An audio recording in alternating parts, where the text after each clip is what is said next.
जन्मे हैं तो जन्म क्यों हुआ, जन्म क्यों लेते हैं? तो सूत जी महाराज कहते हैं कि भगवान कभी भी जन्म नहीं लेते हैं। तो बोले भगवान अवतार ही लेते हैं, भगवान प्रकट ही होते हैं। जब कंस के कारागृह में भगवान आए तो वहां पर केवल प्रकट हुए, चतुर्भुज रूप में आए। कौशल्या के यहाँ आए तो भी चतुर्भुज रूप में आए, और माताओं के कहने से वो बालक रूप बने, गर्भ से नहीं आए। प्रेम से बोलिए राधे राधे। भय प्रकट कृपाला दीन दयाला कौशल्या हितकारी, भगवान प्रकटते हैं, जन्म नहीं लेते हैं। और अगला प्रश्न है कि भगवान के कितने अवतार हुए, यदि अवतार लेते हैं तो कितने हुए? तो सूत जी महाराज ने कहा कि भगवान नारायण के 24 अवतार हुए हैं। कौन कौन से? बोले पहला अवतार हुआ है सनक सनंदन सनातन सनत कुमार के द्वारा। जो 4 भाई हैं, ब्रह्मा के पुत्र हैं, वो नारायण की अवतार है।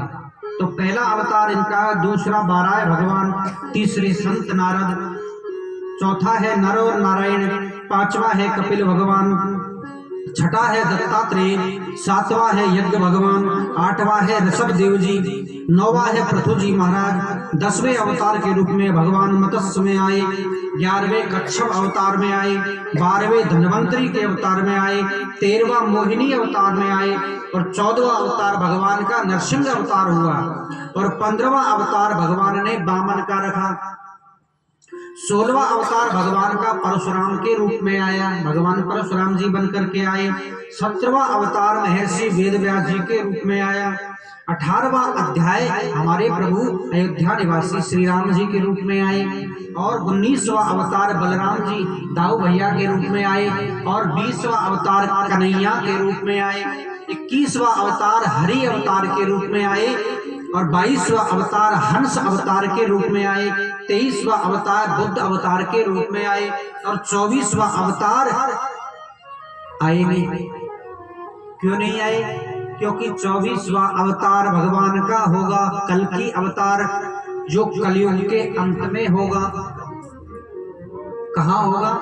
बोले उत्तर प्रदेश की संभल नगरी के अंदर एक ब्राह्मण के यहाँ भगवान कल्कि के रूप में आएंगे, और हाथ में तलवार लेकर के घोड़े पर सवार होकर के दुष्टों का विनाश करेंगे।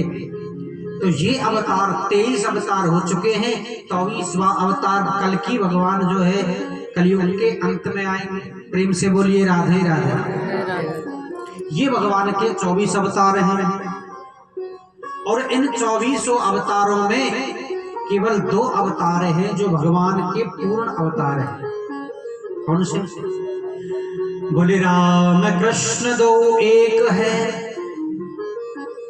अंतर नहीं निमेष,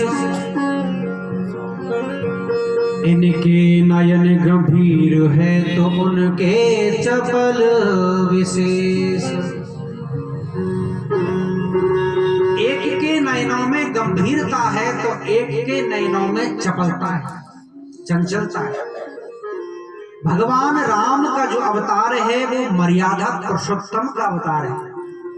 भगवान राम ने अपने चरित्र के द्वारा इंसान को, मनुष्य को मर्यादा सिखाई है कि परिवार में रहकर के आप किस प्रकार से परिवार का पालन कर सकते हो। अच्छा, दूसरी बात और बताऊं, भगवान राम के द्वारा जो किया गया है उसको करो, और भगवान कृष्ण के द्वारा जो कहा गया है उसको करो। अब यदि आपने उल्टा कर दिया ना तो उलट पलट हो जाएगा मामला। ध्यान देना बात पे। भगवान राम ने जो आचरण किया है, जो चरित्र भगवान राम का है उसको करो। भगवान राम ने क्या किया है? बोले प्रातः काल उठ के रघुनाथा, मात पिता गुरु नाभऊ माथा। राम जी ने क्या किया, क्या सिखाया है? बोले सबसे पहले जैसे ही वो जगते, प्रातः काल खड़े होकर के सबसे पहले अपने माता पिता के और जो है गुरु जी के चरणों में प्रणाम करते। कैसे करते? बोले माथा नवा करके। माथा टेक करके प्रणाम करते, गुरुओं का सम्मान करते, अपने छोटे भाइयों से प्रेम करते। भगवान राम ने हमें यह सिखाया है, छोटे के साथ में कैसा व्यवहार करना चाहिए, बड़े के साथ में कैसा व्यवहार रखना चाहिए, माता बहनों के साथ में कैसा व्यवहार रखना, ये हमको राम जी ने सिखाया है। और भगवान कृष्ण ने जो कहा है उसे करो। भगवान कृष्ण ने जो किया है यदि उसे करने लग जाओगे तो फिर मामला उल्टा पुल्टा हो जाएगा। कैसे? बोले भगवान जब कंस के कारागृह से अवतार लेकर के और नंद बाबा के भवन में आए तो सबसे पहले पूतना जी अपने स्तनों पे जहर लगा के पहुंच गई। अब पूरे 1 महीने के कन्हैया नहीं हुए और पूतना जहर पिलाने चली गई। अब भगवान ने 1 महीने के जहर पी लिया, अब आप पी लोगे? नहीं पियोगे। 6 महीने की कन्हैया ने बड़े बड़े राक्षसों का वध कर दिया, सक्टासुर, अगासुर, धेनुकासुर, सबका वध कर दिया, लेकिन अपन नहीं कर सकते। 7 वर्ष की उम्र में भगवान ने जो है 7.5 कोस लंबे चौड़े गिरिराज को अपनी उंगली पर उठा लिया। हम एक 5 किलो का पत्थर नहीं उठा सकते, नहीं उठा सकते ना। तो भगवान कृष्ण ने जो किया है ना उसे मत करो, भगवान कृष्ण ने जो कहा है उसे करो। प्रेम से बोलिए राधे राधे। भगवान कृष्ण ने क्या कहा है?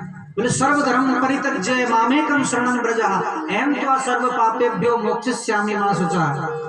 बोले हे भक्त तू मेरी शरण में आ जा, मैं तेरे सब पापों का अवनिष्ट कर दूंगा और मोक्ष का अधिकारी बना दूंगा। आप उसे करो, भगवान कृष्ण ने जो कहा है उसे करो। प्रेम से बोलिए राधे राधे। तो ये 2 जो अवतार है ये ही पूर्ण अवतार है, एक चंद्रवंशी और एक सूर्यवंशी। महाराज 5वां प्रश्न है कि भगवान जब अपनी लीला संपूर्ण करके अपने धाम को गए तो धर्म किसकी शरण में गए? धर्मः किम शरणं गतः। सूत जी महाराज कहते हैं कि भगवान जब अपने परम धाम को गए तो धर्म जो है भागवत के रूप में स्थापित हुआ। कलौ नष्ट दशा मेगा पुराणा और धुतोदिति। धर्म जो है भगवान की शरण में ही रहा। भगवान ने कहा कि पहली बात तो ना तो मैं जाता हूं और ना ही मैं आता हूं। व्यक्ति को जब सुख मिलता है तो बोले भगवान मिल गया, और जब कष्ट मिलता है तो वो भगवान है ही नहीं गया। भगवान भक्त की केवल अनुभूति है, एक अनुभव है, दिखेगा नहीं, आपको पता नहीं चलेगा। जैसे हवा है, अब हवा आपको दिखेगी नहीं दिखेगी, केवल आप अनुभव कर सकते हैं। जैसे ही हवा का झोंका आया वो आपको मालूम चलेगी कि ठंडी है कि गर्म है। कब पता चलेगा? जब शरीर के अनुभव होगा। उसी प्रकार भगवान का अनुभव हृदय से, मन से, अंदर की आंखों से, अंदर की चक्षुओं से हमको उनका अनुभव करना पड़ता है। भगवान कहते हैं ना तो मैं भैया जाता हूं और ना ही मैं आता हूं। अब यदि भगवान पृथ्वी को छोड़ करके चले जाएं तो पृथ्वी ही उलट पलट हो जाए, मर्यादा ही टूट जाए। भगवान जाते नहीं, इसलिए धर्म को किसी की शरण में जाने की जरूरत ही नहीं पड़ी। धर्म मेरी ही शरण में है और धर्म की स्थापना के लिए ही मैं यहाँ आया हूँ। प्रेम से बोलिए राधे राधे। मैं केवल एक अनुभव हूँ जिसे करना पड़ता है। आपको भगवान का अनुभव करना पड़ता है, तभी आपको मालूम चलेगा कि भगवान है कि नहीं। अब अनुभव कैसे करोगे? जैसे मान लीजिए आपके कोई परेशानी चल रही, आपने कहा हे ठाकुर जी महाराज आपको मैं 1.25 किलो जो है देसी घी के लड्डू चढ़ाऊंगी, मेरा ये काम हो जाए। अब वो काम आपका हो जाता है तो अनुभव हुआ कि नहीं हुआ कि अरे ठाकुर जी है भाई। ये तो सब दुनिया कहती है कि कहाँ है, हमने देखा है ठाकुर जी है। ये अनुभव करना पड़ता है। खुद भगवान कहते हैं इस चीज को भागवत में कि मैं न जाता हूं न मैं कहीं आता हूं, केवल भक्त मेरा अनुभव से ही मुझे प्राप्त करता है कि मैं या हूं या नहीं हूं। प्रेम से बोलिए राधे राधे। और छठा प्रश्न है कि शास्त्रों का सार क्या है। तो सूत जी महाराज कहते हैं कि शास्त्रों का जो सार है वो ही श्रीमद् भागवत कथा है, वो ही भगवान की कथा है, वो ही भगवान का वांगमय स्वरूप है।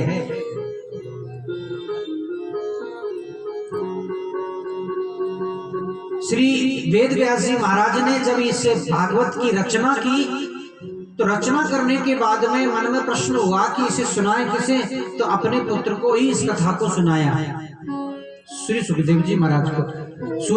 सौनक आदि कहने लगे कि महाराज ये वेद व्यास जी कौन है, इनका भी थोड़ा परिचय कराइए। सूत जी महाराज ने कहा कि नारायण के पुत्र हुए ब्रह्मा। ब्रह्मा कौन है? बोले नारायण के पुत्र। वैसे तो विधाता हैं लेकिन नारायण से ही उत्पन्न हुए। कैसे? कि भगवान नारायण की कमल नाभि से कमल उत्पन्न हुआ और कमल पर ब्रह्मा जी की उत्पत्ति हुई, तो इसलिए उत्पत्ति कहां से हुई? नारायण से, तो नारायण का पुत्र ही माना जाएगा।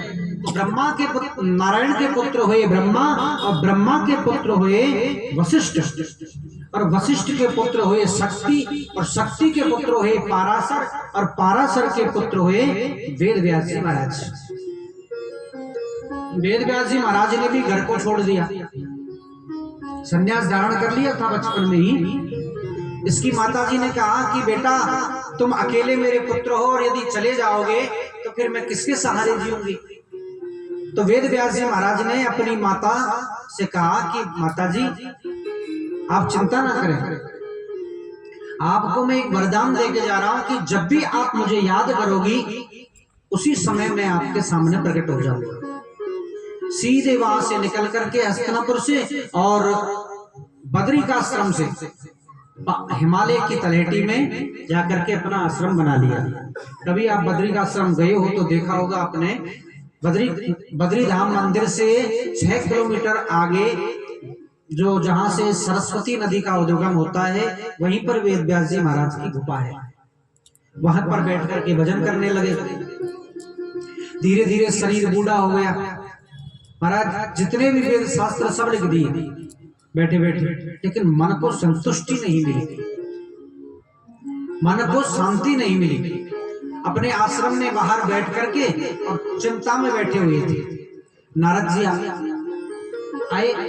नारद जी ने कहा कि अरे पाराशर पुत्र क्या बात है, तुम इतनी चिंता में कैसे हो? वेद व्यास जी ने कहा महाराज क्या बताएं, बड़ी चिंता है, मन को शांति नहीं मिल रही।